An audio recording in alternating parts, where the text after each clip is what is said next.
What was the wake up call for you, or what was the? I mean, I think it was essentially almost losing my family, right? It was just being so selfish and such an awful person that I finally woke up and realized how much I was hurting everybody around me, and I was confronted with that, and confronted with the reality that I had no choice but to go away and get help to sort of address my own reasons for why my coping mechanisms were so negative. What made you so selfish and awful? Like, where did that come from? Well, I mean, again, at the time I had no clue, but I also at the time I don't think I was even privy to understanding what I was doing. But obviously, as I talk about in the chapter, what I basically learned is I think a lot of my adaptations had to do with certain things in my childhood, some of which were I describe as kind of big T trauma, and some of which are frankly just little t trauma. But collectively, they just produced a response, an adaptation. I talk about this sort of model of trauma where wounded children become adaptive children.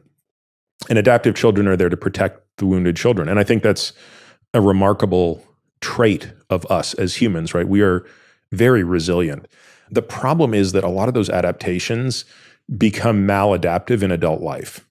And I think that's really what I was dealing with, was so many of my adaptations, for example, control, drive, perfection, anger, all of those things served me quite well as a child.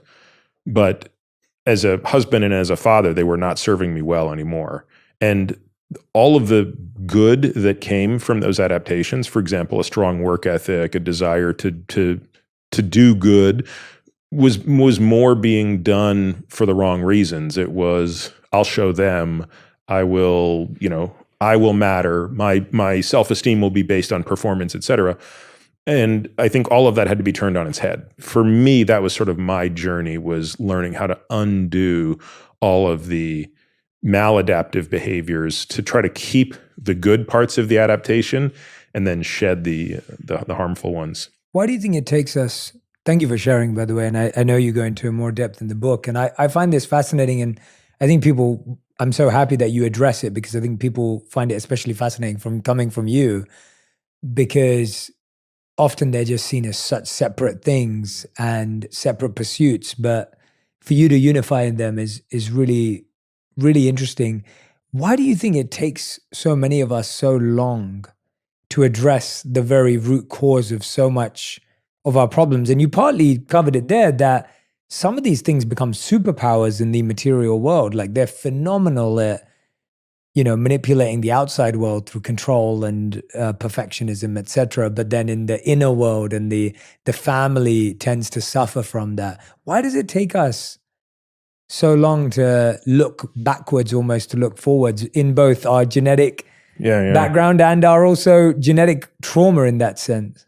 I don't think we want to uncover painful things unless the pain that we're confronting is greater than the pain we're going to encounter by doing so. That's probably my simplest thought as to why. I just think that, like, how many people without ever having experienced dental pain would go to the dentist, right? Like you do as a kid because you're sort of told, but when I think about now, like, why do I put so much effort into taking care of my teeth?